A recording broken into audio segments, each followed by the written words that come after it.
好，大家好，我是大蒜。由于我本人会晕车，所以我都会尽量避免长时间乘坐客运。因此，如果我要前往台中或其他县市的话，首选通常都是搭公车或高铁，有时候也会选择骑机车。而我自己去台中，通常都会从彰化搭火车到新屋，日后再转捷运。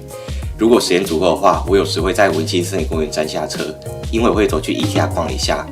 我个人很喜欢北欧极简风的家居风格，顺便去那边的瑞典餐厅吃肉丸，喝越橘气泡饮。刚好今天这部影片的主题就是跟北欧有关联，而且这也是我第一次制作一次介绍3种语言的影片。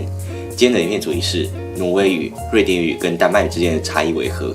我们现在看到北欧地图，目前北欧总共有5个国家，除了刚刚提到的挪威、瑞典、丹麦之外，还有冰岛以及芬兰。在这5个国家语言当中，芬兰语跟其他4国的语言差异最大。不同于其他4国语言皆属于日耳曼语族，而共同族语皆是来自维京人所使用的古诺斯语。芬兰语则是跟爱沙尼亚以及匈牙利语一样属于乌拉语系。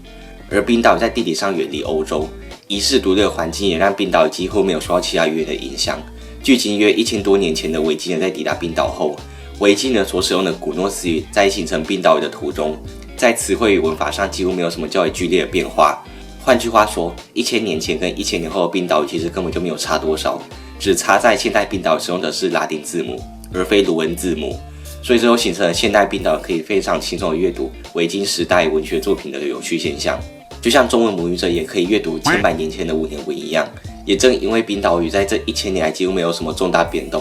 冰岛语完整保留了古诺斯语的词汇及其复杂的文法特征，这也让冰岛语被认为是世界上最难学的语言之一。所以这部影片会聚焦在如何区分挪威语、瑞典语跟丹麦语这3门语言上面。首先，我们现在看到挪威语。挪威语在全球的使用人数大约有530万人，主要通行于挪威。目前挪威语总共有2套书写形式，一种是在大众传播领域所使用的书面挪威语，另外一种则是比较口语化且比较通俗的新挪威语。外国人通常都会优先学习书面挪威语，而挪威的学员则是2种挪威语都要学习。这边有个颠覆大众认知的历史事实。大家看到书面挪威语，可能就下意识认为这就是本土的挪威语，但其实书面挪威语是别国语言加上挪威本地的语言改良而来的。大家要不要猜猜看别国语言是哪一国的语言？答案就是丹麦语。这是因为挪威从14世纪就以附属国身份处于丹麦的统治之下，这段时期被称为丹麦挪威联合王国。既然挪威在丹麦的统治下，所以丹麦语就理所当然的在挪威当地被大力推行，成为挪威唯一的官方语言。当中，奥斯陆就是丹麦最普及的地方，毕竟奥斯陆是挪威最大的城市，也是现今挪威的首都。而这一推行就是400多年的时间，一直到了1814年，丹麦与瑞典签订了基尔条约，并把挪威割让给了瑞典，挪威才正式结束被丹麦统治的命运。而挪威人便自此开始追求独立，并反思挪威本身的文化价值。在改革的过程当中，也分成了激进派与温和派。而这2种对立的态度也恰好反映在挪威的语言发展上，强调去殖民化、保留挪威传统特色的新挪威语就是激进派的代表，而温和保守派则认为直接瘫痪已经通行了400多年的丹麦语将会导致社会混乱，因此改革家认为不如直接将丹麦语进行挪威化，把统治时期留下来的遗绪转换为工具使用，这就是书面挪威语的诞生。所以书面挪威语其实就是经过挪威本地语言改良后的丹麦语。也正因为如此，虽然挪威语听起来跟瑞典语类似，但在书写上，挪威语跟丹麦语却是双胞胎，所以挪威语就是瑞典语跟丹麦语的最大公约数。这边我想要埋一个伏笔，我们现在已经知道丹麦已经彻底失去了挪威这块大饼，然而现今的丹麦王国在海外还有2个自治领土，这2个地方原本是挪威王国的领土，挪威人在维京时代就已经在那边定居了，但后来由于挪威成为了丹麦一部分，因此这2个地方也就顺理成章成为了丹麦的领土。现在挪威要拿也拿不回来。至于这2个地方是哪里，这边我后面会讲到，所以接着看到最后。再来我们看到瑞典语。瑞典语在全球的使用人口大约有1000万人，主要通行瑞典以及芬兰。瑞典作为北欧人口最多的国家，同时也是北欧的经济领头羊，而瑞典语也随着瑞典的经济实力提升被广为人知。在影片开头提到 IKEA 以及 Volvo、Spotify， 还有许多跟我同龄的人的童年回忆游戏 Minecraft，这些都是来自瑞典的品牌，而瑞典也因其广大市场以及发达经济，使得瑞典人在北欧也有着不可撼动的影响力，成为斯堪的纳维亚地区的沟通桥梁。最后我们来看一下丹麦语，刚好跟我们一开始提到挪威语来个首尾呼应。丹麦语在全球的使用人数大约有600万人，而丹麦除了在丹麦通行之外，还记得我在前面要你们大家回答看看丹麦在海外还有哪2个领土吗？这边来公布答案，一个是在苏格兰以北大约320公里的法罗群岛，另外一个则是近期时常被点名出来讨论的格陵兰。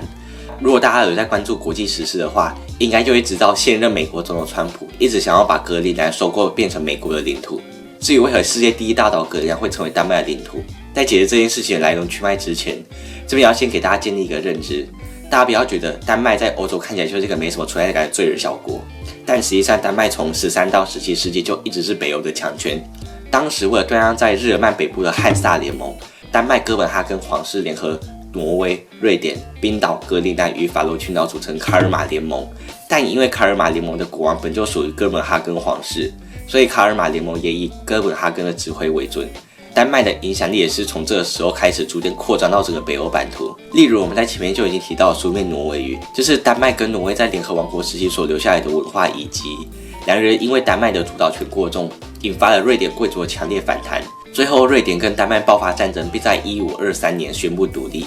而丹麦与瑞典也签订了我们在影片稍早提到的基尔条约，促使丹麦可让出挪威给瑞典，但格陵兰、冰岛与法罗群岛却巧妙地持续被划在丹麦的领土内。后来冰岛也宣布独立，所以这就是为什么格陵兰跟法罗群岛属于丹麦的原因。最后我们来看看这3枚语言在书写上的差异。因为挪威文跟丹麦文在历史上的渊源比较深，所以瑞典文在这3枚语言当中相对比较好辨认出来。除了 O 在这3枚语言里面皆存在之外，瑞典文还会使用 a、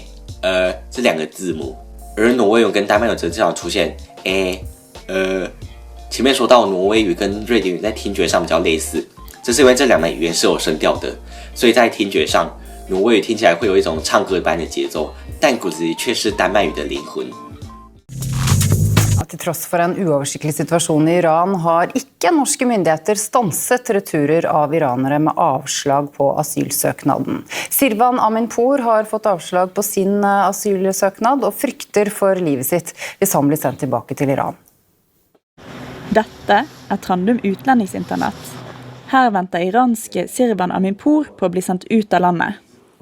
瑞典语听起来比较流畅，而且瑞典语的韵律感听起来比较明显。Hej och välkommen till nyheter på lätt svenska. Vi börjar i Filippinerna. Där har runt 70 personer dött och över 200 skadats efter ett jordskalv igår kväll.